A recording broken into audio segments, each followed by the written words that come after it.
banana flour. Banana flour I was telling you about the other time. You see this, if you're having a high blood pressure, don't wait. Anywhere you see this, just get this banana flour. It has a lot of health benefits, a serious remedy to high blood pressure. I'm telling you for the fact. Okay, so whenever you see this, just get this, wash it, slice it as if you're slicing onions. After slicing it, boil it, add a little of water and boil it. 10 to 15 minutes, bring it down. Allow it to cook, then sieve it. Take it, a glass of it in the morning and a glass in the night. You see, to bring down that high blood pressure.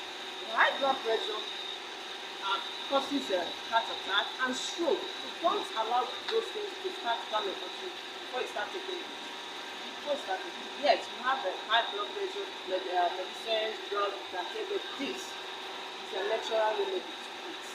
Not just that, but some women